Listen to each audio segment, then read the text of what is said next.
Tout le plaisir est pour moi de vous présenter ce journal. Mesdames, Messieurs, bienvenue. Un seul titre.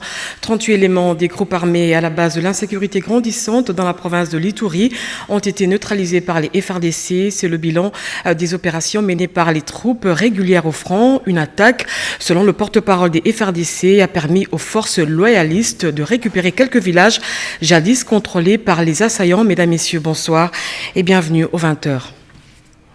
Je l'ai dit, les FARDC poursuivent leur offensive contre les miliciens. 38 éléments des groupes armés à la base de l'insécurité ont été neutralisés.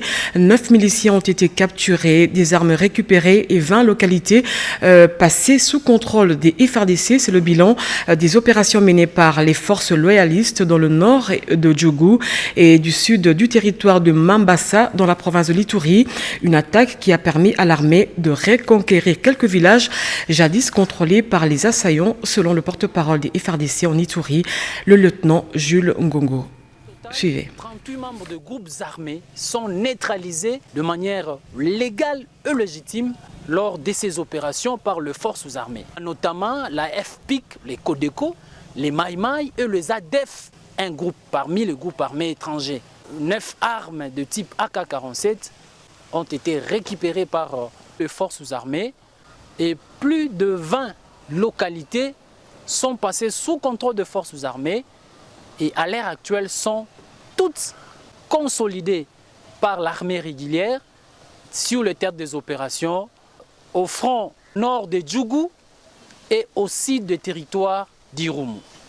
Lors de ces opérations, les forces armées ont capturé 9 éléments de ces renégats d'ajouter dans le territoire de Mambasa, où nous menons les opérations de traque pour imposer la paix conformément ou à la volonté profonde du commandant suprême, exécuté sans faille ici en Ituri par le gouverneur militaire. Pour mener à bien les opérations et restaurer l'autorité de l'État sur toute l'étendue de la province de l'Ituri, en ces moments de l'état de siège, les gouverneurs militaires, le lieutenant général Luboya Kashamadjoni, encourage de plus en plus sa population à raviver la collaboration et à maintenir le cap de cette collaboration avec les forces de défense et de sécurité pour une victoire finale sur le bandit et les groupes armés, auteurs de plusieurs atrocités.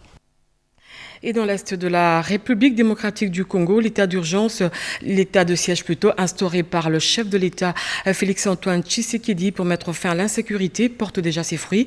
L'ambassadeur de Suède accrédité en RDC et celui du Canada ont échangé avec le gouverneur militaire du Nord Kivu, le lieutenant général Constant Ndima, sur le respect des droits humains et l'accès à l'aide humanitaire, surtout en cette période de l'état de siège. C'est un reportage de nos confrères de la RTNC Goma.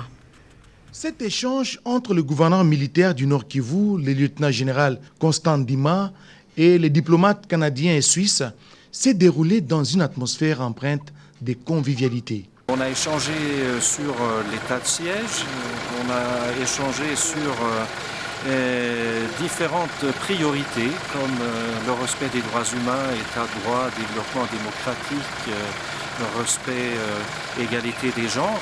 L'ambassadeur du Canada en RDC a été rassuré quant à l'accès à l'aide humanitaire et au respect des droits de l'homme en cette période de l'état de siège décrété en Ituri et au Nord Kivu. Comme on a des valeurs qui sont communes avec la RDC, voyons comment ces valeurs communes-là vont-elles se matérialiser en dessous de l'état de siège. Et donc c'est pour ça qu'en plus de ce que dit mon collègue, on a aussi parlé des questions d'accès à l'aide humanitaire. J'arrive du sud Kivu et j'ai pu constater dans un camp de déplacés comment c'était important de pouvoir assurer cet accès-là. Et évidemment, on a parlé de la question de la liberté des médias. Donc ça a été enrichissant, on a beaucoup appris et ça nous a permis aussi d'échanger de manière très vivante. Le gouvernement de la République est déterminé à ramener la paix et restaurer l'autorité de l'État dans cette partie du pays. C'était un reportage d'Oscar Mbal. Et à la Chambre basse du Parlement, Christophe Mbosso, président de l'Assemblée nationale, a reçu les ambassadeurs de la Suède et des Pays-Bas. Les deux diplomates ont partagé leur expérience parlementaire et réitèrent leur soutien aux institutions de la République. Sylvie Mwembo.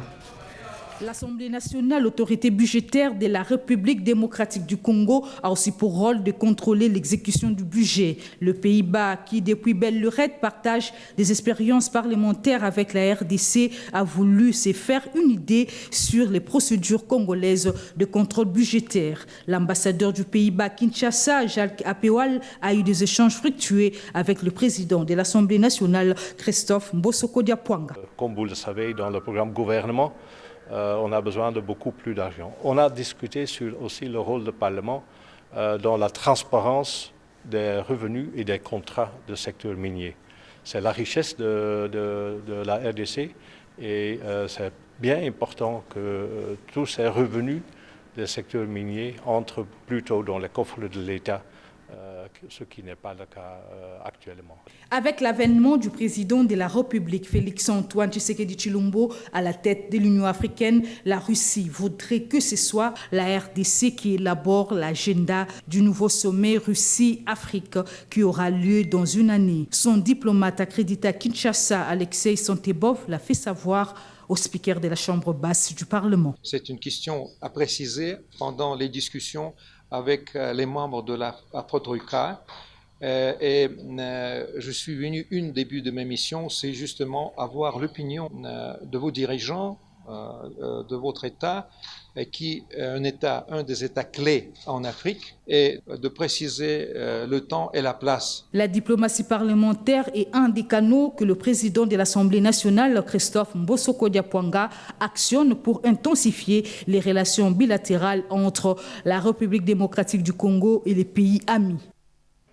Et à l'hôtel du gouvernement, le Premier ministre Jean-Michel Sama Lukonde a eu une séance de travail avec le président du Conseil économique et social, ce après avoir présidé par visioconférence la 4e réunion du Conseil des ministres. Pati Tondwango et Marcel Moubenga, et bienvenue Lusala. Suivez. La recherche de solutions idoines pour améliorer le social des Congolais, c'est le leitmotiv du Premier ministre. Jean-Michel Sama Lukonde Kyenge a abordé la question avec le président du Conseil économique et social, Jean-Pierre Kiwakana, qui reconnaît que ces défis doivent être relevés par tous. Je crois que pour trouver une solution pérenne, il faut commencer par l'analyser, par réfléchir autour de cette solution. On ne trouve pas de solution d'une manière brutale. Analyser la situation, comprendre la situation, et ensuite seulement vous pouvez passer à la préconisation.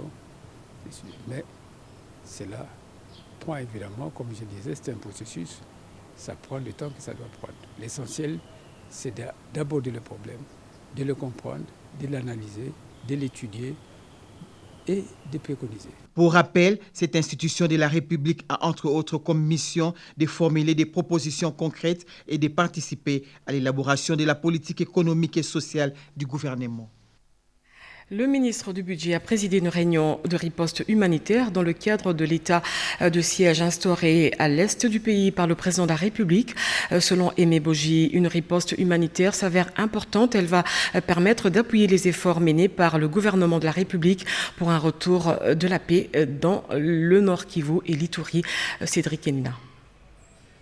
La commission interministérielle ad hoc mise en place pour la mise en œuvre de la décision du Conseil des ministres du vendredi 7 mai 2021 s'est réunie ce jeudi 20 mai autour du ministre d'État, ministre du Budget, Aimé Boji Sangara. Il était question de trouver une réponse humanitaire urgente et immédiate à la situation très préoccupante de population qui habitent les provinces de l'Ituri et du Nord Kivu, en appui à l'état des sièges décrété par le président de la République, Félix-Antoine Tshisekedi Tshilombo. Nous venons de mettre au point tous les outils nécessaires au démarrage de cette activité urgente pour l'Est de notre pays. Nous sommes en train de chercher les moyens extraordinaires sous ordre du président de la République et du Premier ministre. Nous pensons que le gouvernement va trouver ce moyen extraordinaire pour étancher la soif de la population à l'Est. La requête ayant abouti à la tenue de cette rencontre avait été introduite au Conseil des ministres par 3 membres du gouvernement, notamment Les ministres des Affaires sociales, Modeste Moutinga, Madame Irène Essambo, la ministre déléguée aux Affaires sociales en charge de la solidarité nationale et personnes vivant avec handicap, les ministres des Droits humains, Fabrice Pouella. L'objectif de cette initiative est de susciter et de mobiliser la solidarité nationale envers les populations de l'Ituri et du Nord Kivu durant la période de l'état d'urgence. La Grande-Bretagne soutient l'état de siège décrété par le président de la République, Félix-Antoine Tshisekedi. L'ambassadrice de la Grande-Bretagne accréditée en RDC l'a dit au ministre d'État en charge du plan. Émilie Matnan plaide également pour la stabilisation de la paix dans l'est du pays. Peggy Mukunda. La Grande-Bretagne appuie la République démocratique du Congo pour mettre fin au conflit dans l'est du pays en cette période de l'état de siège. La stabilisation de cette partie du pays, tel est le souci majeur de Mme Émilie Matnan, l'ambassadeur de la Grande-Bretagne en RDC. Cette dernière a été reçue par le ministre d'État en charge du plan, Christian Mwando Simba. Améliorer le climat des affaires pour attirer le plus d'investisseurs, aussi pour aider la RDC dans la transparence des industries extractives, sujet abordé également au cours de cet entretien. Soutenir les initiatives du gouvernement ainsi que la vision du chef de l'État qui ne jure que par la stabilité et la paix dans l'est du pays pour les patrons du plan, dans sa charge d'assurer la promotion des investissements privés et publics ainsi à l'amélioration du climat des affaires. Il ne peut que encourager ses interlocuteurs. Vous le savez, il y a quelques jours, la campagne de vulgarisation sur les avantages contenus dans la nouvelle loi portant bou à loyer a été lancée. Et pour ce faire, le ministre d'État, ministre de l'Urbanisme et Habitat, a reçu l'association des locataires vivant avec handicap. Pius Mwabilou leur a demandé de barrer la route à tous les bailleurs qui augmentent excessivement la garantie locative. Sachez aussi que cette campagne de sensibilisation va s'étendre progressivement dans toutes les autres provinces du pays. Edith Chala. Arrivées l'une après l'autre, ces personnes handicapées déterminées à rencontrer le ministre d'État en charge de l'urbanisme et habitat, Pius Mwabilou Mbayo, dans le cadre de la série d'activités de sensibilisation sur les avantages contenus dans la nouvelle loi sur les baux à loyer. Pius Mwabilou, qui veut faire respecter cette fois-ci cette nouvelle loi fixant la garantie locative à 3 mois, resté ignoré pratiquement pendant plus de 5 ans, s'inscrit tout naturellement dans la vision du président de la République Félix-Antoine Tshisekedi qui vise la restauration de l'état de droit. Au cours de cette campagne, entamée depuis quelques semaines déjà, le ministre d'État, ministre de l'Urbanisme et Habitat, Pius Mwabilou Mbayo, rencontre différentes couches de la population congolaise. Avec cet échantillon de l'association des locataires vivant avec handicap, le patron de l'urbanisme, Pius Mwabilou Mbayo, a d'un ton ferme appelé l'association des locataires vivant avec handicap à résister de toute son énergie à tout bailleur qui chercherait à marcher sur les lois de la République. Le moment était également propice pour ces personnes à mobilité réduite de faire part au ministre d'État de leurs conditions d'habitat. Je n'ai jamais vu un homme d'État comme celui-ci. Beaucoup de gens souffrent pour cette histoire de payer les loyers. Vous imaginez, une personne apte a du mal à payer le loyer, et a fortiori, nous, les personnes vivant avec handicap. Du fait qu'il a accepté de nous venir en aide, nous, les personnes vivant avec handicap, alors on salue son initiative.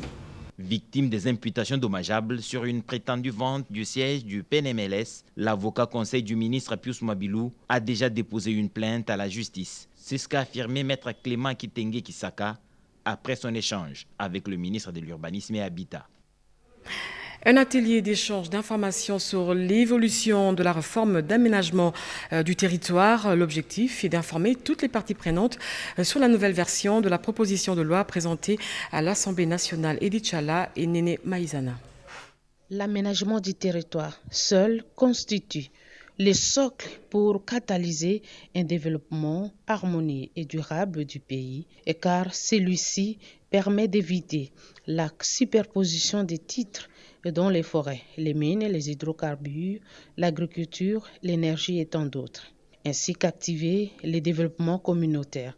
C'est le message qui sort de l'atelier d'échange sous le haut patronage du ministre d'État, ministre de l'Aménagement du Territoire, Guy Loano Mboyo. La société civile, dont les centres de technologies innovatrices et le développement durable, le groupe de travail climat-RED rénové avec l'appui du RRI, est rassuré pour l'esprit d'ouverture du ministre d'État pouvant permettre à la société civile d'envoyer leurs écoutes dans les documents déjà déposés au niveau du Parlement pour les débats et sa promulgation par le chef de l'État Félix-Antoine Tshisekedi Tshilombo.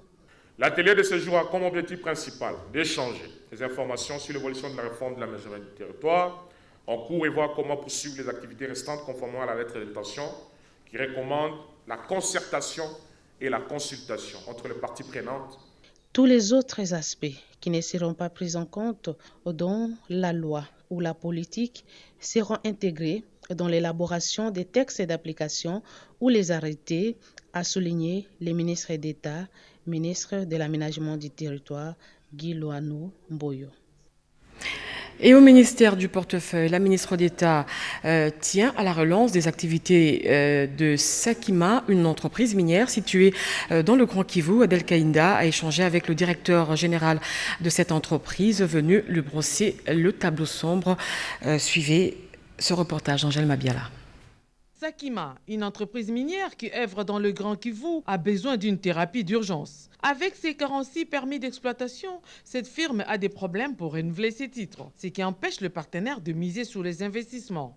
Son directeur général Fidel Bassemename Kassongo a exposé l'état de lieu de Sakima à la ministre d'État en charge du portefeuille. Le personnel a vieilli, il faut des moyens pour les mettre à la retraite et recruter de jeunes techniciens bien formés afin de redresser l'entreprise. Autre préoccupation, les guerres à répétition qui se font autour de la concession mettent un frein à la relance des activités et aussi le manque de financement par l'État. Malgré ces mots, Sakima a pu trouver des partenaires américains désireux d'exploiter du coltan et 3 autres partenaires indiens disposés à réhabiliter les infrastructures routières, ce qui lui a valu les encouragements de la princesse Adel Kaïnda Maïna. Nous allons analyser profondément la situation pour que Sakima puisse définitivement décoller. Et nous sommes un gouvernement de guerriers. Nous devons tout faire pour que les résultats escomptés soient inscrits dans notre bilan. En tant qu'actionnaire de l'État, le numéro 1 du portefeuille envisage de mettre sur pied une commission d'enquête pour examiner le cas Sakima. Le potentiel y est, parce que la Sakima a suffisamment de gisements qui ne sont pas trop bien exploités. Nous pensons qu'au travers de quelques joint ventures que nous sommes en train de négocier avec les partenaires, peuvent arriver à relancer la société. Avec cet accompagnement du gouvernement, Sakima va bientôt revêtir sa plus belle robe d'antan. José Panda Kabangu a effectué une descente sur le terrain, d'abord à l'Institut de la recherche scientifique de la santé université, puis au Centre de recherche géologique et minière. Sur place, le ministre de la Recherche scientifique a demandé aux agents de maximiser les recettes pour contribuer au budget de l'État. L'occasion était aussi pour eux de présenter au ministre les difficultés rencontrées, parmi lesquelles la problématique de la détention du certificat d'enregistrement, la mécanisation et la prime des agents. Marie Kalong. C'est une démarche scientifique méditée et les chercheurs de l'Institut de recherche en sciences de la santé vont procéder à des analyses sur la résistance de la population congolaise à la Covid-19 et sur la problématique de l'administration du vaccin anti-Covid.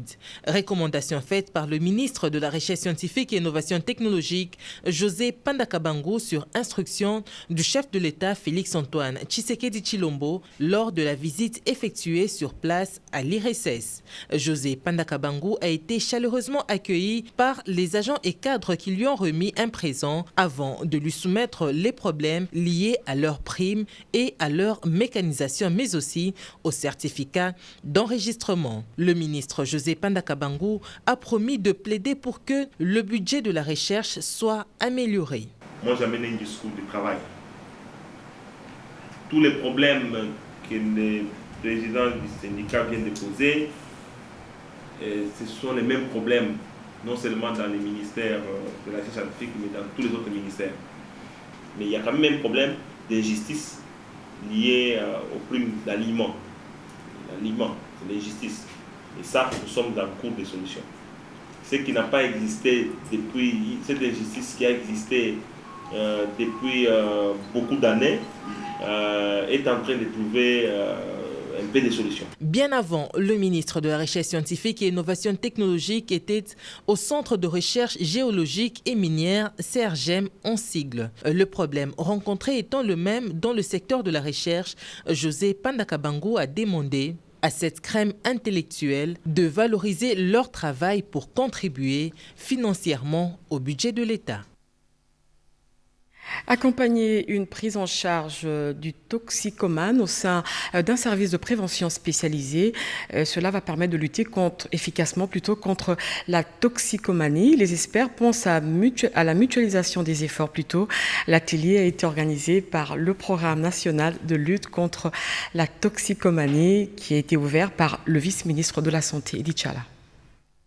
L'alcool, le tabac, la drogue, des substances dont l'usage abusif conduit inéluctablement à la déstructuration du tissu social de la République démocratique du Congo. La toxicomanie, qui en est une des manifestations répandues, a fait l'objet d'un atelier vendredi 21 mai avec pour objectif comment consolider les différentes manières de lutte efficaces contre cette dépendance aux stupéfiants. La vice-ministre de la Santé publique, Hygiène et Prévention Véronique Kilumbankoulou a souligné le fait que l'homme pas en bonne santé physique, morale, mentale et spirituelle ne peut pas être utile à la reconstruction de ce grand Congo.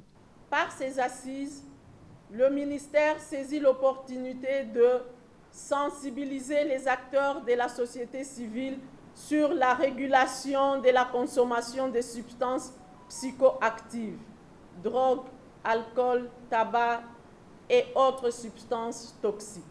Il faut identifier différents acteurs impliqués dans la lutte contre la toxicomanie, mais également répertorier ceux qui en sont producteurs du point de vue du directeur du programme national des luttes contre la toxicomanie, Patrice Milambo. À travers cet atelier que nous voulons consolider les différentes matières pour lutter efficacement contre les toxicomanies.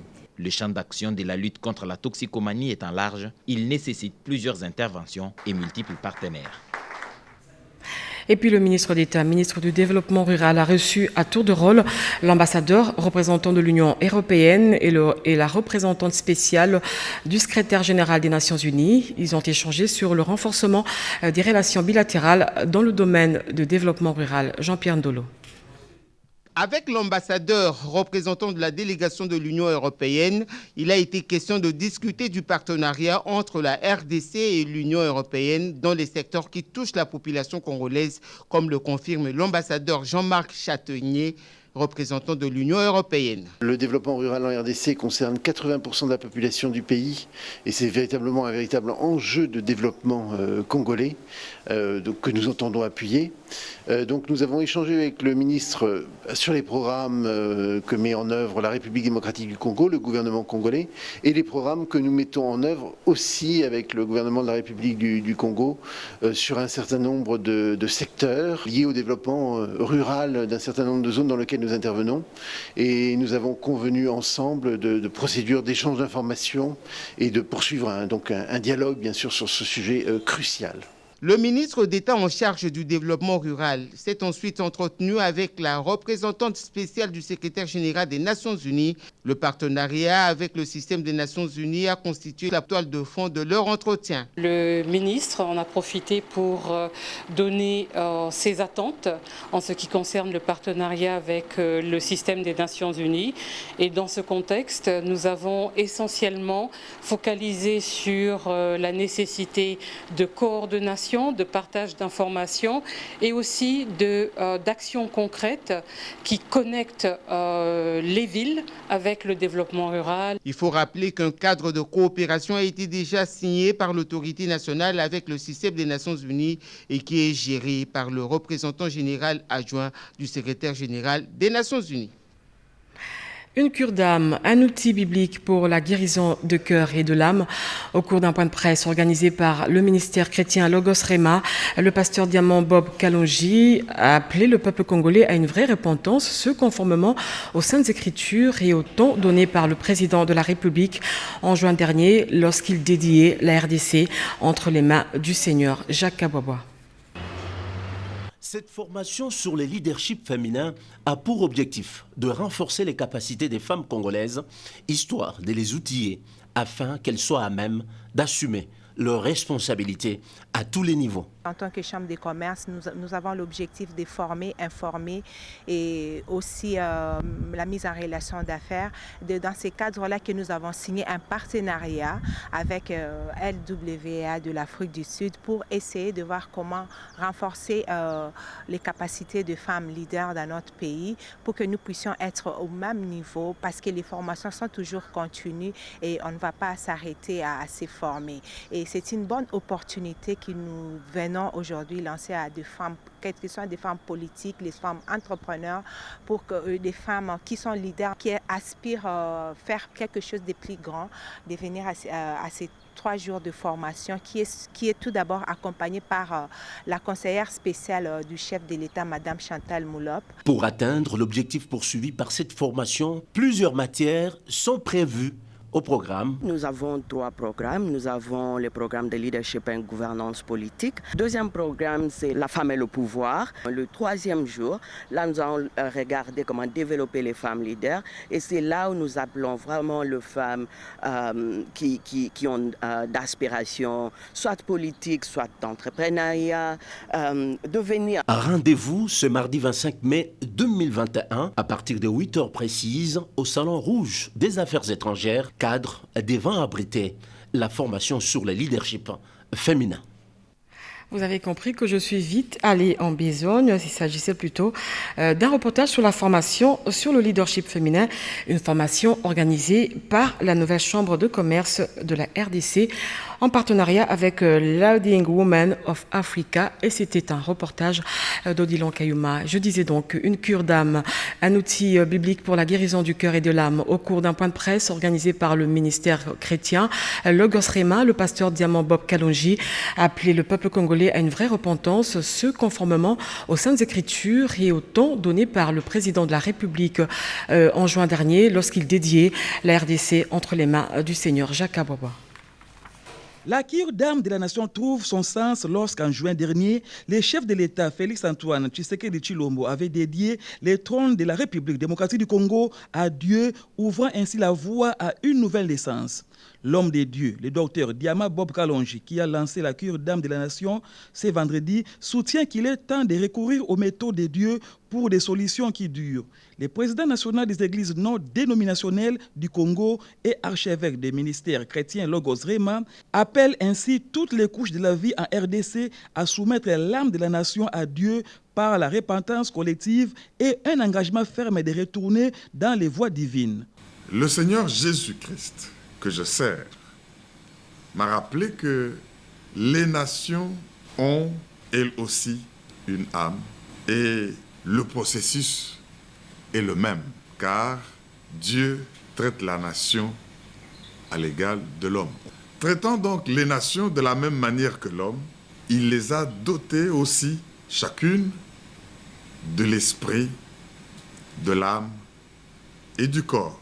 La cure d'âme de la République démocratique du Congo impliquera toutes les églises désireuses ayant pour mission l'instauration d'une société éprise des craintes de Dieu, a dit l'orateur de ces points de presse. Elle se déroulera sur plusieurs étapes, dont la prière, la sensibilisation et la mobilisation en vue d'aboutir à un grand rituel de réconciliation qui sera scellé par le Pacte national de paix et de réconciliation, a poursuivi l'homme de Dieu. L'archevêque Diamant Bob Kalonji a également révélé qu'une correspondance a été adressée au chef de l'État en avril dernier, lui présentant ces messages. Dès la semaine prochaine, les contacts avec les confessions religieuses et les autorités politiques vont démarrer. Pour terminer, on retiendra que les modalités de la cure d'âme seront publiées incessamment. Et puis l'archevêque de Kinshasa, le monseigneur Fridolin Ambongo, a célébré les 500 ans du christianisme. Suivez. C'est dans une paroisse remplie comme un œuf que Monseigneur Fridolin Ambongo a célébré les 500 ans de l'année ignatienne. Une façon pour les jésuites de faire un retour à la source.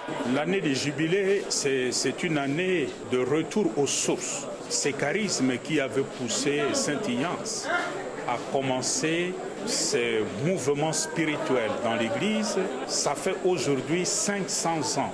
Beaucoup de choses se sont passées.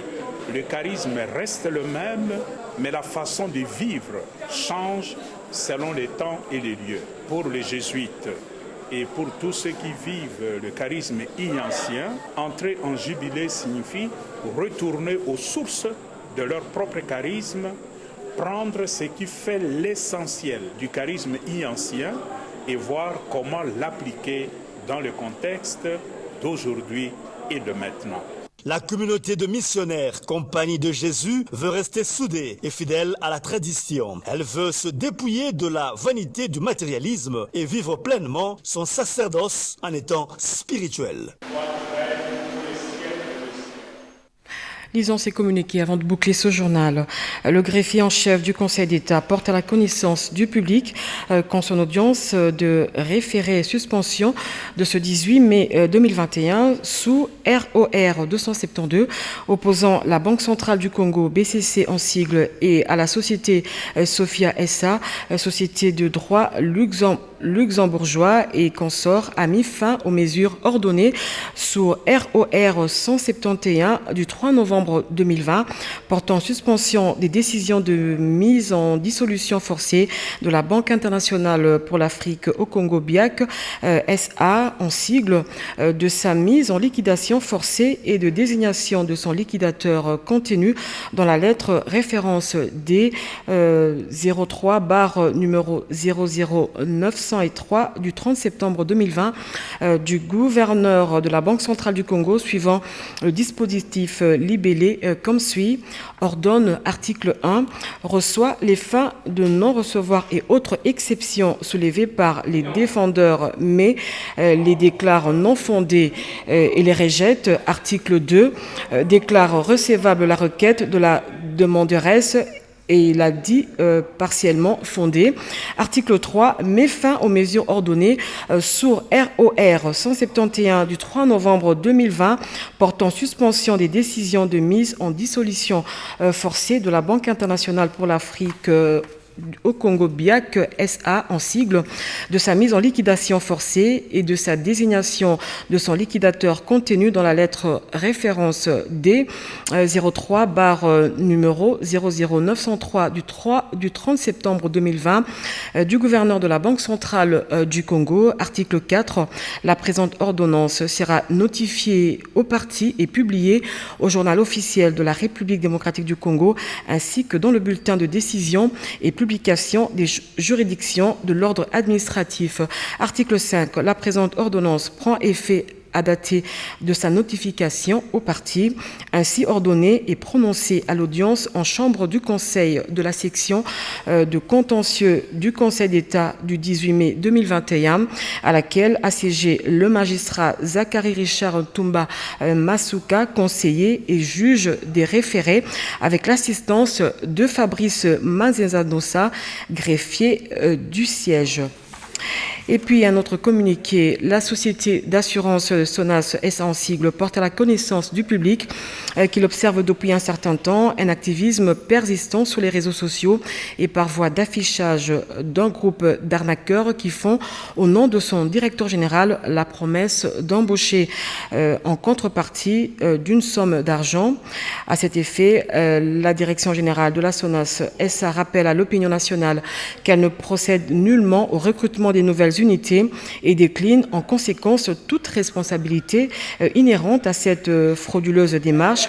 Aussi, en vue de mettre hors d'état de nuire cette bande d'inciviques, la SONAS SA invite instamment toute personne contactée par cette activité criminelle à dénoncer leur auteur, co-auteur et complice auprès des autorités policières et judiciaires les plus proches en vue d'une sanction exemplaire. C'est un communiqué signé Lucien Ekofo Bonyeme, directeur général. Je vous dis au revoir.